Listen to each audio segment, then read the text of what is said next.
All right. Thank you all so much for being with us today. I am overjoyed to have with us the leaders of the tourism industry in New Orleans. As you know, one of our leading creators of jobs in the city of New Orleans. And we are here today with Dr. John Williams, who's the director of the Kabakoff School of Hotel, Restaurant, and Tourism Administration from the University of New Orleans. Mr. Steve Perry, who's the president and CEO of the New Orleans Convention and Visitors Bureau. Fred Sawyers, Chairman, New Orleans Convention and Visitors Bureau, is with us. Mark Romig, who is the President and CEO of the New Orleans Tourism Marketing Corporation. Tony Rice, Director of the New Orleans Multicultural Tourism Network. Mr. Iftikhar Ahmed, who's the Director, as you know, of the airport. Mr. Harris, President and CEO of the Restaurant Association. Melvin Rodrigue, who is not only Chairman of the Louisiana Restaurant Association, but he's President of the Convention Center as well. Mavis Early, Executive Director of GNO Hotel and Lodging Association. Sam Joffrey is with us from the Greater New Orleans Sports Foundation. We have a number of council members. Councilmember Palmer is with us. Thank you so much for being here. Mark Mayer is with us, and other distinguished guests from the tourism industry. We're here to report that 2011 in the city of New Orleans has been an unprecedented year for tourism in our city. The results from the recently released UNO Hospitality Research Center indicates that in 2011 we had 8.75 million visitors. That's 462,000 more from the year before. $5.47 billion was spent in the industry in New Orleans. That's $180 million more than was spent the year before. And hotel visitors grew by 75,000. Airport passenger volume increased by an amazing 4.2%.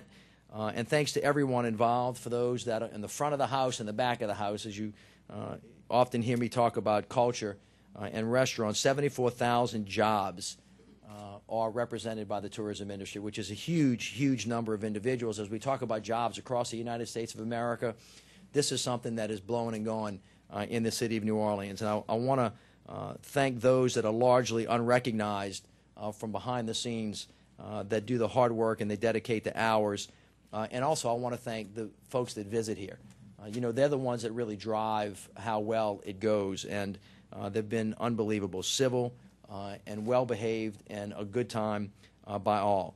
This entire group, as you know, is committed to, by 2018, producing an environment where we have 13.7 million visitors and create an $11 billion economy. That was the result of the studies that we all did together a couple years ago. That is our goal, and we intend to organize ourselves to hit that particular mark. And of course, we're here for the Final Four week. Another great example of the city of New Orleans punching way above its weight, being an international destination for sports and culture. This is in the middle of a very long run of spectacular events, and of course the city of New Orleans will be on the world stage this weekend. We want to welcome all of our fans and the teams from Louisville, Kansas, Ohio State, and Kentucky. It's another great example of our recovery and our spirit. We expect that it's going to have a $134.1 million economic impact. And we're all here to make sure that we provide a safe environment for all of our visitors. We're ready to go. We have worked really, really hard in preparing the city for this weekend. And for anybody that was out and about in the city this past weekend, you know it's a spectacular time to be in and around. Everybody was out. It was a beautiful weekend. And I expect that next weekend will be a great weekend, too. For those of us that are here, we like to claim the banner of being the best host city in America. We think we deserve it and have shown that many, many times over. There have been an unprecedented recent lineup of events that all of us have participated in, from the BCS to the Sugar Bowl, the Mardi Gras, the SEC Championship. In the next 11 months, New Orleans continues to be on the world stage with Navy Week, that Mark Romig has been helping put together with so many other folks around us, Jazz Fest, Essence, Bayou Classic, the Voodoo Festival, the French Quarter Fest, which gets bigger every year, and of course it's going to culminate, at least for the time being, in the 2013 Super Bowl. I don't consider that to be a culmination. I think that's going to be in the middle of a lot of other things to come. So we're really excited about this, and those of us that are standing here are committed to providing New Orleans as a stage where we can present a world-class experience. As you know, we are in the process of organizing a structure that's called the Hospitality Zone to make sure that the experience that a visitor has from the time that they touch down at the airport or they drive into the city is a really good, clean, safe experience for them, from them all the way down to the quarter and back out to wherever they may go. We're in the process of doing $200 million renovations at the airport.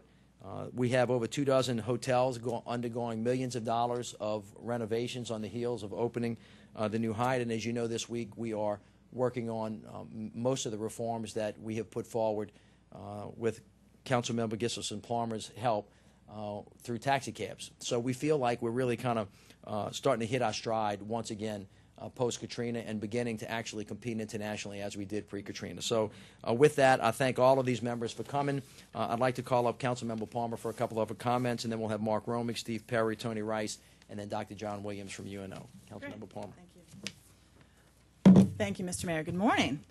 This is absolutely exciting news, and you know, one of the wonderful things about representing District C is I represent the French Quarter and the Marigny and Treme, which, as we know, are the heart of this city in terms of tourism, but also of culture. And of course, the reason we have tourism is because of our wonderful culture.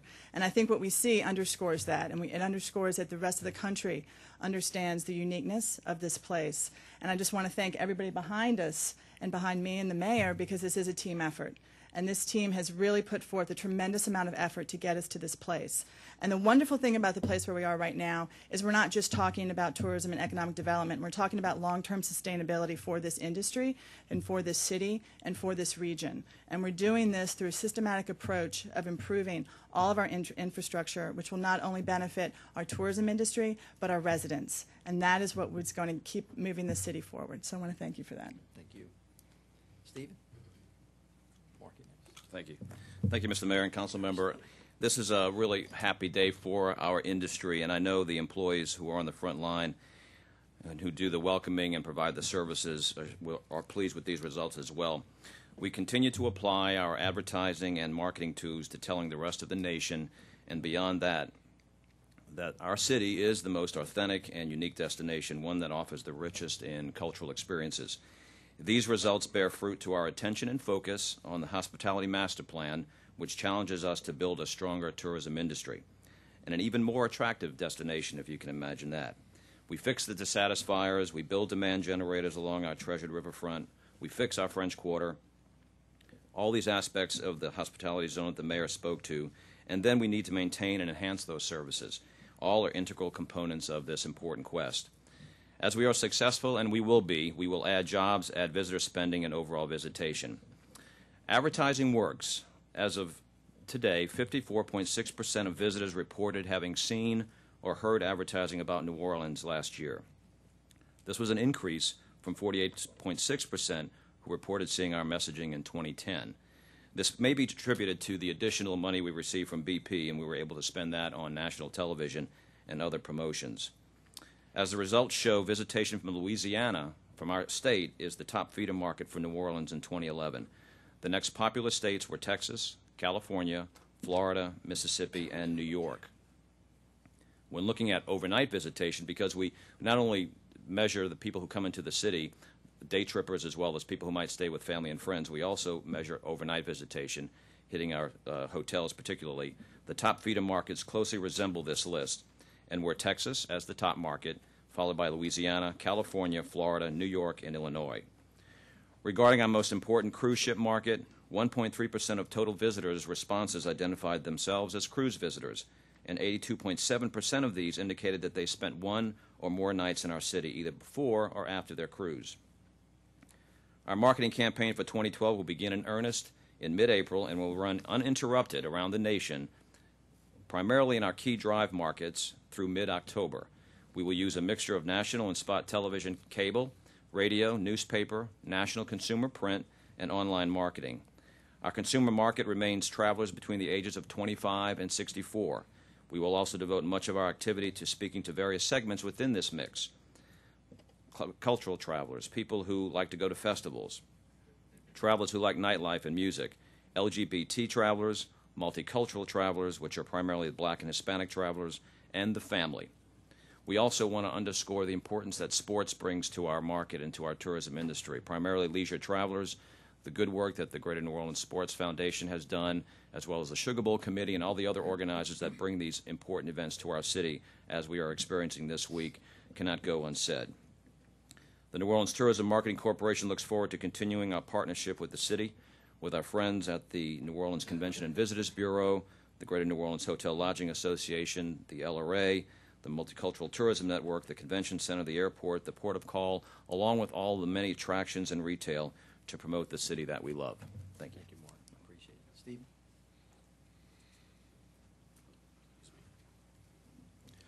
Good morning, everyone. This is a very, very interesting report that we've gotten. And one of the things that's, I think, very compelling about it, I'm going to look at it from a 2-year perspective. We didn't do one of these last year. You were in the middle of getting everything going, and we held until we were out of the recession and coming and looking at what the numbers indicated. And over the last 2 years, the growth in this market, tourism-wise, has been absolutely phenomenal. Because at that point in the height of the recession, we were down to about $4.2 billion in visitor spending. And we're up over $5.4 billion. And the impact of that in the economy of New Orleans and job creation is huge. So if there are specific takeaways from this morning, I think the most important one is that New Orleans is on a tremendously positive trajectory in both leisure, special event, and in convention and meetings business. By having all of those, that means that the trend curves are extremely positive, which really matters. We've become one of the hottest destinations in the country, one of the fastest growing destinations. Nearly 3,000 new jobs this year created in New Orleans by the hospitality industry. Several $100 million new spending with a multiplier of that in overall economic impact. And what's really important is the health of both business travel, convention and meeting, special event, and leisure, because it takes all of these to make it work. Now, what is really interesting is we always generally think that about 75% of our visitors are leisure and about 25% meeting, business, and so forth. That is true in one way, and it's a little bit skewed in another, because a lot of people don't quite, we always underrepresent the amount of group and special event. It's hard for people to say oftentimes when they're talked to on the street or in surveys, it's hard, even if you're here for business, it's hard to say that some pleasure's not involved with that. And one of the things most evident about it, which should make you feel very proud of your city, is we have the largest number in our history of people who came here on business who extended their stay. That is really important, because that means they like what they're seeing. It also means they're going to come back again. So now what has really happened is that over this last 2 years coming out of the recession, we've been in the forward point of the country in tourism growth. And what that means for this city is jobs, and it means tax dollars. Because the thing to remember, as much as this industry contributes to the overall budget, when we grow, what happens is the mayor has more money to work on streets, work on public safety and EMS and all of the things that are critical in every neighborhood in the city. Another important takeaway for you guys to look at is that it's who's coming. And who's coming, we see the similar trends in our feeder markets, but there's something very interesting. We're now up to 35% of those visiting New Orleans with household incomes of $100,000 and above. Now, what does that mean? That means they're going to spend more money in restaurants. It means they're going to spend more money shopping, contributing to sales tax revenues, and all of these are really critical for our economy as we go. Now, you might ask, how did we have all this extra growth the last couple of years? It really came down to one thing. We had more marketing money the last 2 years than we have had. The money from BP that the CVB and the Marketing Corp have had over the last 2 years have allowed us to get our message out. And later this week, the mayor's going to be talking about how critical that is as a component of growing the city's economy. Now, the other thing that is very interesting is when you look at this breakdown of leisure and convention goer and meeting attendee, we see a very strong percentage both in the convention center and those that are meeting in smaller meetings in the hotels.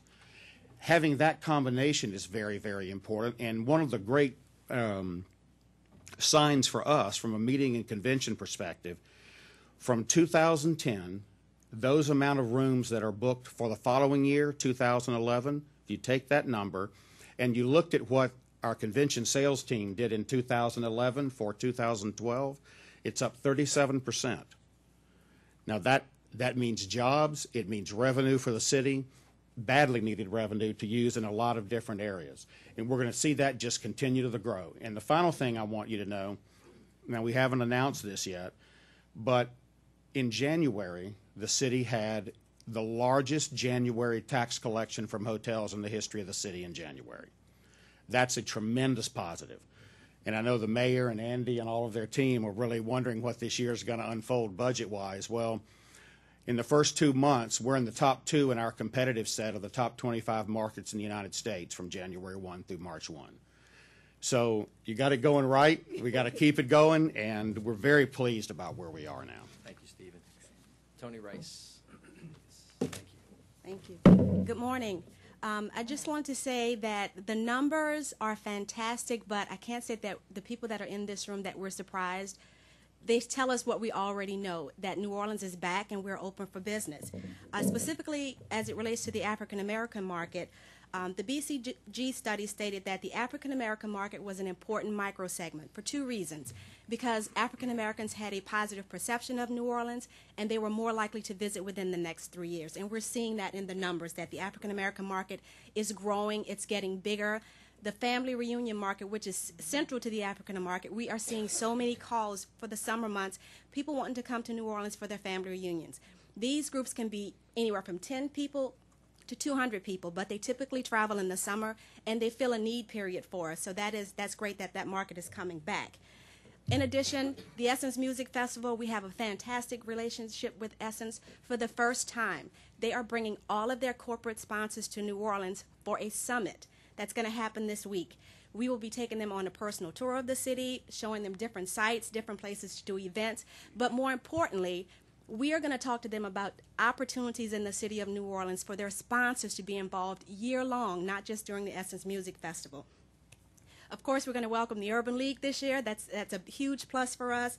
National Medical, the National Association of Black Journalists, Sashmo Fest, French Quarter Fest. It's just important that we continue to market to this segment. All of our research shows that if we advertise, if we market, if we welcome them, then that segment will definitely come to New Orleans. And again, we're excited about the numbers. They're exactly where we thought they would be, and we're on the right track. Thank you. Thank you, Tony. All right, for the real numbers, Dr. John Williams. The real Dr. John. Oh, the pressure's on. Well, fortunately, as a researcher, I have great news this year as well as last year, and it's been trending for quite a while. Sometimes we don't share good news, but this year it's exceptional. I want to share a little bit of the methodology. We try to target and get very large sample sizes. This year certainly wasn't atypical. 15,713 surveys we used for this sample going forward. We're very confident in the results. I think the best thing I can start with is 91% of every visitor is very likely or likely to recommend New Orleans to others. That's a sensational figure. That helps us, the mayor's work, and all of our work as we go forward. As a researcher, we want to basically look at the research we have, vet it out, and then make sure that we're on solid ground and it's valid. So I'm going to tell you something that's threefold. First of all, the marketing has to be correct, and this year the marketing was superb. Has to get a message out where we're supplying certain activities and what we can actually give to the visitor. Then we have to give them a satisfaction level where they want to come back. And finally, if we're going to do this right, we need national recognition that truly validates and verifies that we are producing this. Well, we have done exceptional on all three. We capture the activities and what the visitor actually wants as far as importance. I'll start with the first one, and that being friendliness. And here's how we rank. We rank in the top 5 for friendliness as far as importance. They deem it very important, and we're more than satisfying them. We exceed their expectations. Why is that important? Well, let me go into the qualitative research for a moment. We let that visitor talk about anything they want. We have a volume that comes out that's about this thick with their comments. And here's what's important. As they talk about friendliness and how friendly we are, in that same sentence and in that same paragraph that they might be using is the word safety.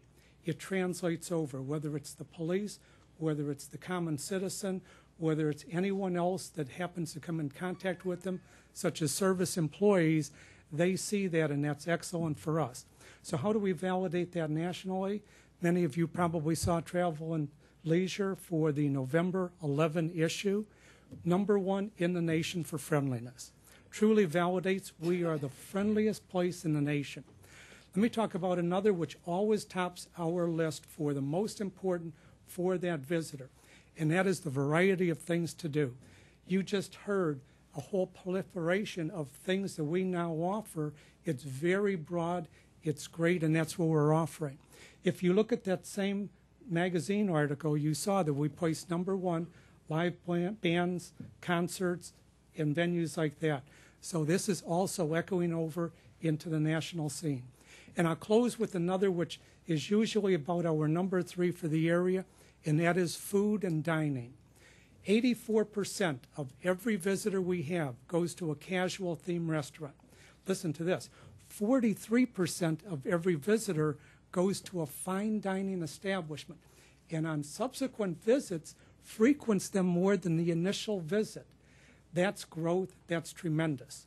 So we've got a whole area there that's just expanding.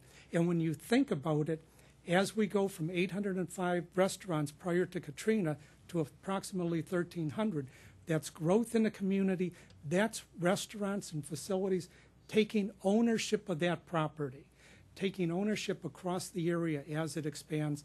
That's excellent. So coming back to that Travel and Leisure magazine, what did we rank? #1 in fine dining, #1 in cafes, #3 in ethnic foods. We are becoming the food mecca of the U.S., and it shows. So we have validation across. When we look at those qualitative statements, what do you think is the one term that shows up more than any other ever since Katrina and going forward, every year that we do it? It's the word love. They love this community. They want to be here. They want to come back. They feel like they're a partner with this community. It conveys over. Dr. John, thank you so much for that. I knew we were the food mecca before they told us that we were. It's your roast beef sandwich at your corner. In any event, you know, what all of this boils down to is one thing. It's about jobs. You know, this particular part of America, the city of New Orleans, has had an unemployment rate lower than the national average for some time, and we try to continue to work on individual sectors of our economy. Rod Miller, who's standing behind me, that is the CEO of the New Orleans Business Alliance, is continuing to work on diversifying our economy, but one thing we have to do is secure our base. And tourism has become a major anchor for the city of New Orleans for a long time. It's about putting people to work, 74,000 people. And you've heard me talk a lot about the words culture and economy in the same sentence. We call it the cultural economy. We actually coined that phrase to get the national folks and the international folks thinking about the fact that culture equals jobs and the cultural impact of it, because if you treat it like a business, you can grow it like a business. We'll have later, in a couple of months, the second weekend of Jazz Fest, the World Cultural Economic Forum, where we have a number of different international guests actually coming to New Orleans to study how we create jobs out of culture. And of course, what you saw here today was empirical evidence that the work that we're doing is actually creating jobs, creating tax revenue, creating what they call a virtuous cycle, where we continue to reinvest in our community and create a place where people have the ability to go to work and that the quality of life is really good. So I thank everybody for all of the great work that they have done. We have a lot to do.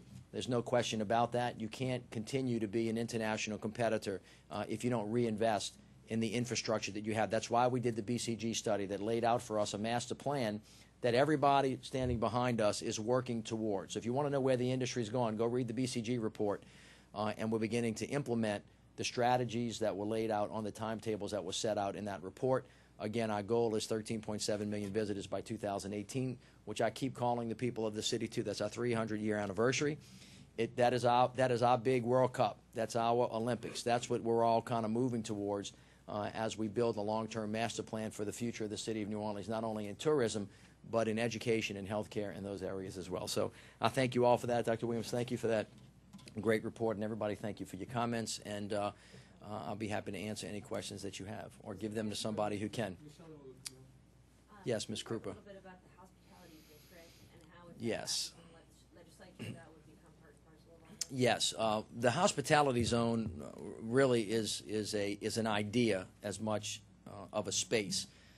It was born out of the need to make sure that visitors that come to us have a good experience from the second they touch down in the city, whether they come by road, by rail, by plane, or by water.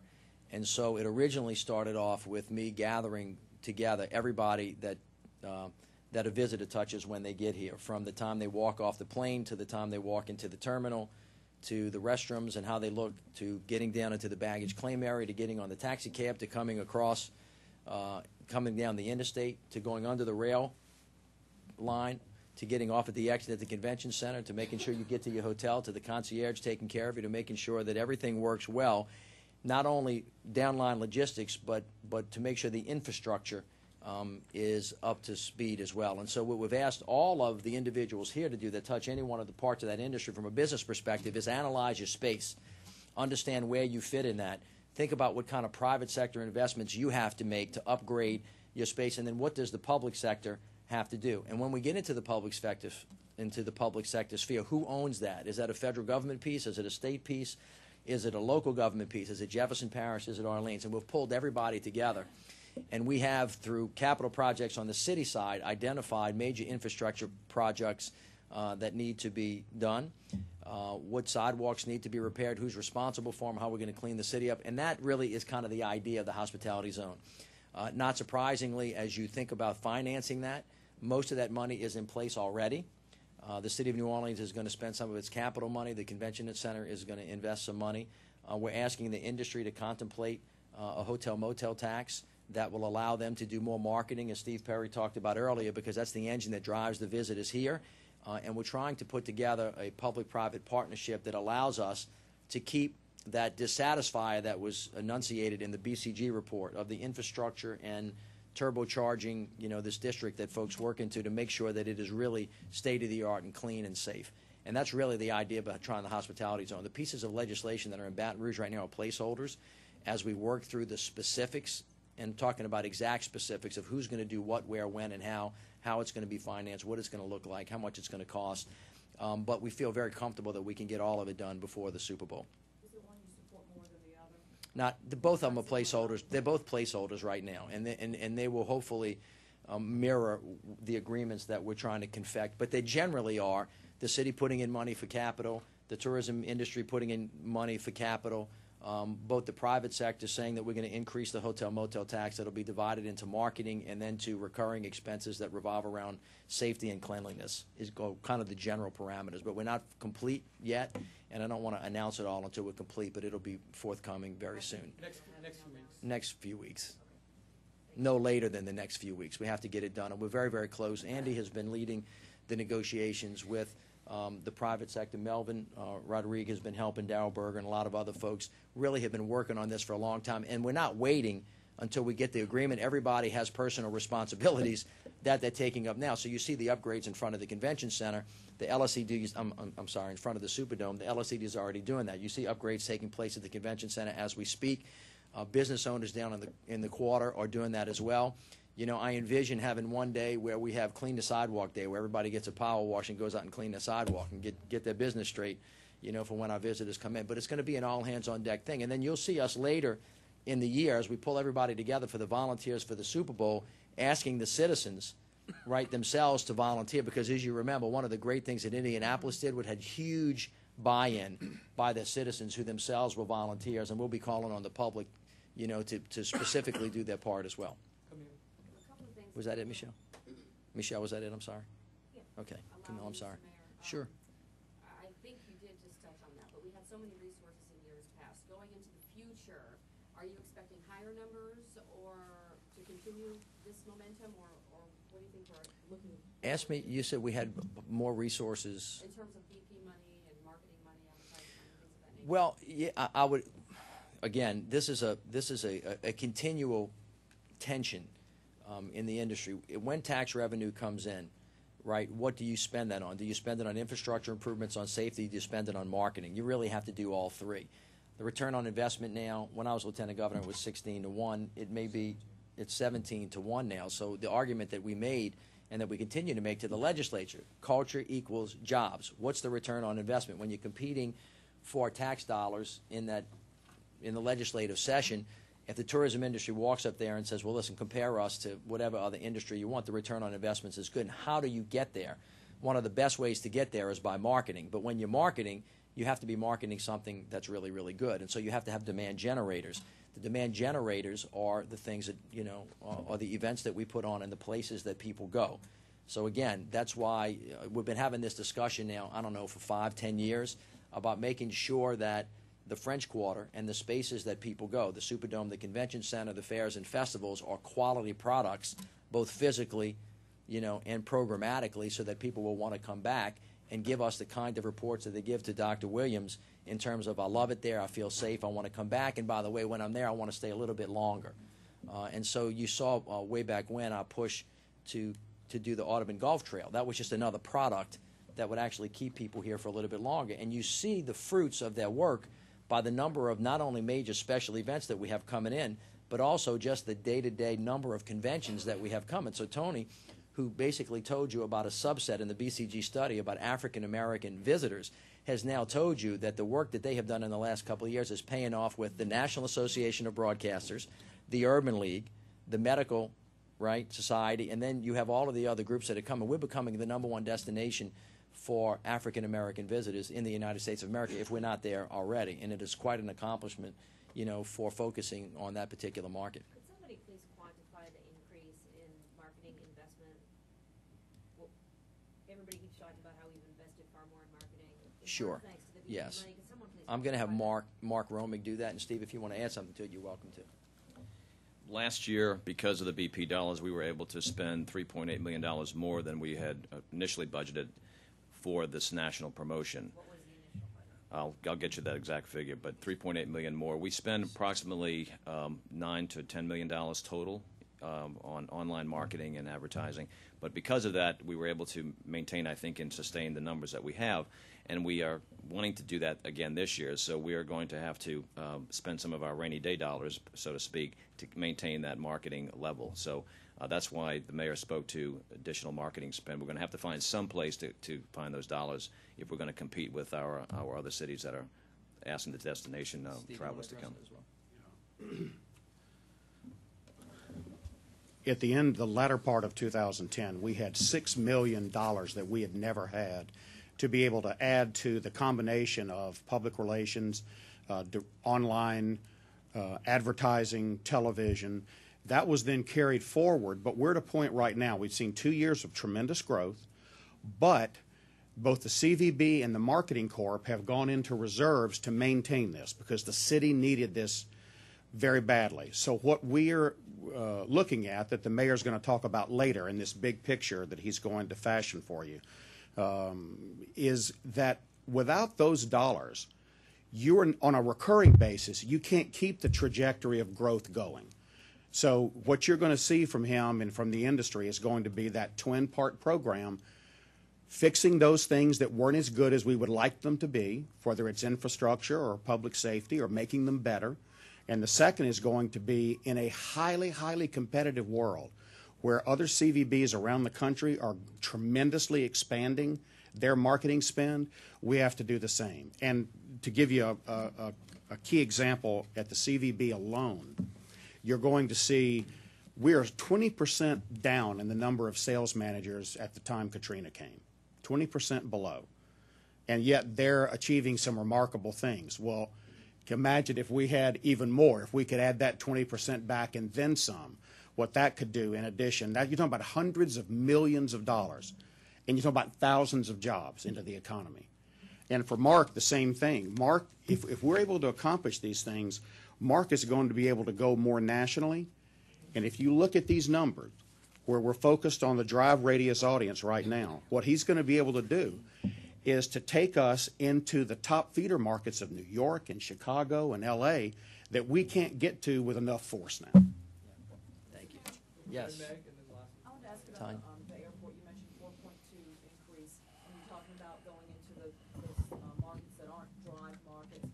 There's a lot of frustration, especially since Katrina, that you can't get a nonstop flight. The landing fees cost more here. That people I know who want to come can't get here because it's so hard. You know, we don't have a hub necessarily like other airports. How can we?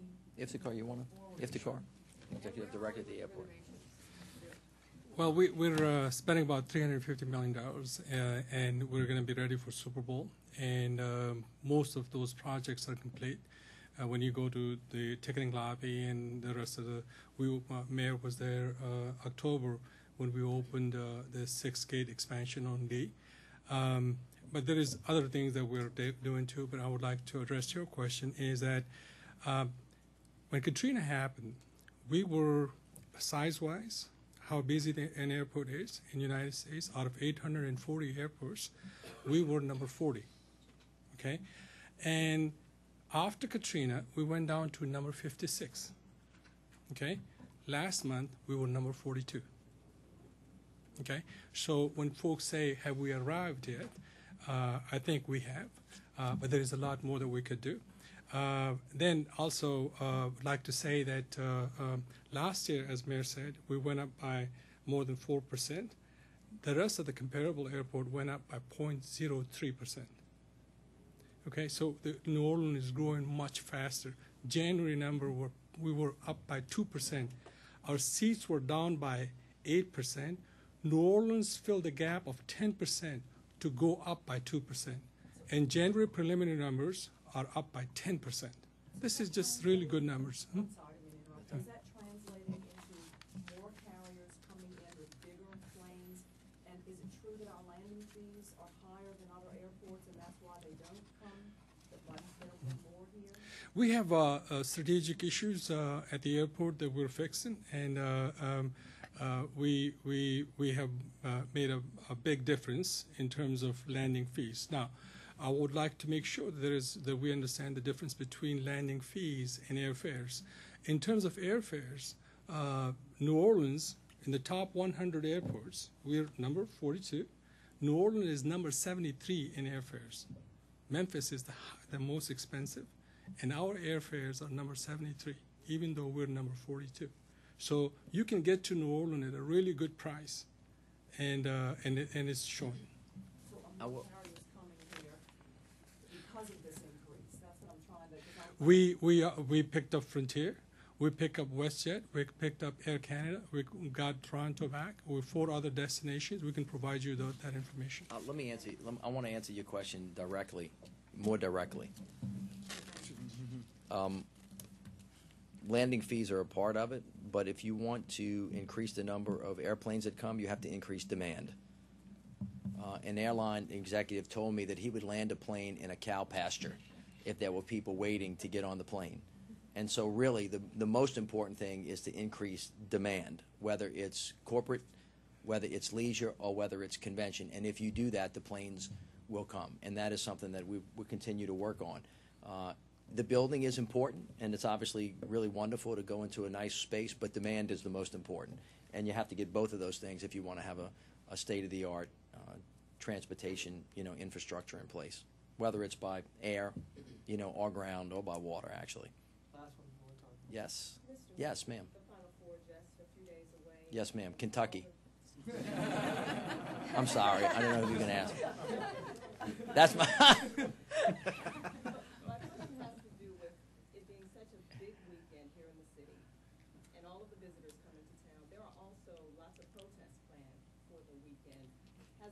For protests concerning the taxi cab drivers, they plan to strike, as you well know.